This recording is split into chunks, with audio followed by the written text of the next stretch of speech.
Doing the interviews, one of my most important questions is asking former athletes or present athletes what kind of advice can you give to future athletes.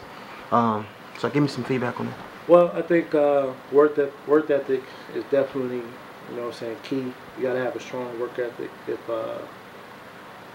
If you're willing to work at it, you're willing to sacrifice some things. I think that was my problem. I wasn't willing to sacrifice, that pleasure time, time I should have put, into my game. So if you want to, be all that you can be, on a court, you definitely got to put the time in. You got to work on your game, you got to work on your weaknesses, and you got to stay focused and don't let anybody distract you from that. Whether you got a male role model in the house or not, it's definitely up to you at the end of the day, how much work you want to put into it. So just strong work ethic, man. You got to work at it. Gotcha. What is one model that you always live by?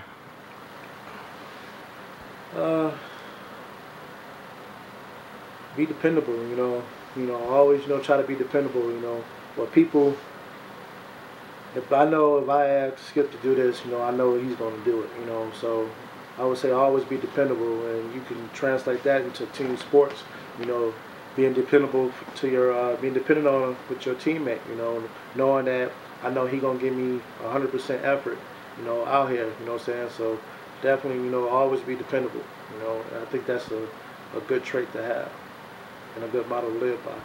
Gotcha. Yeah. What is Skip currently doing now in his life?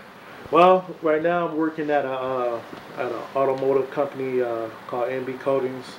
We make the paint and the plastics for pretty much the whole automotive industry.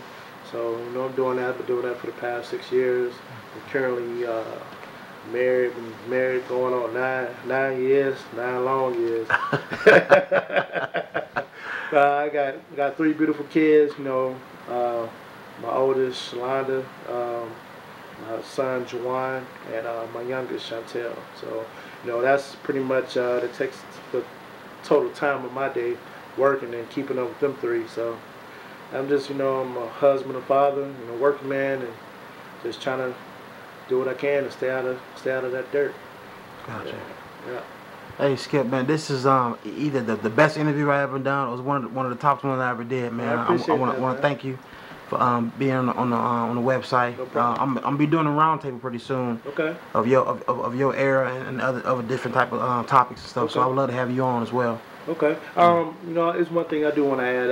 Okay. There's one name, saying you're probably not gonna hear from anybody else, but I just want to show some love. Ever since we played at Block together, is Christopher Thorpe. He had he was left-handed, he had a stroke, and he was pretty much out, the go-to man, in our 7th and 8th grade, and part of our freshman year, but I definitely want to show him some love because he definitely had a stroke, and we were real good friends, and I think if he was my height, he definitely would have made it to definitely a deep Division I school.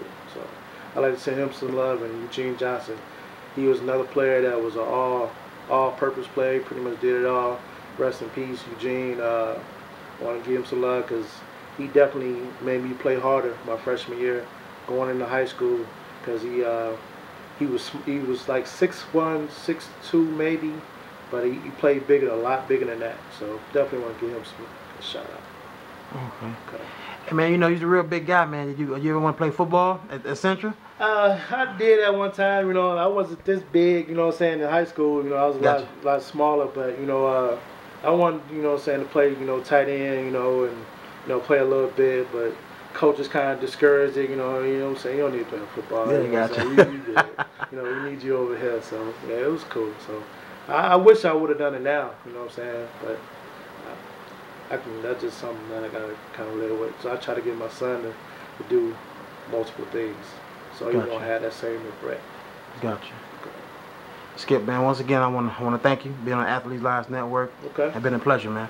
Thanks for having me, man. All right. All right. The Athletes Lives Network. Once an athlete, always an athlete.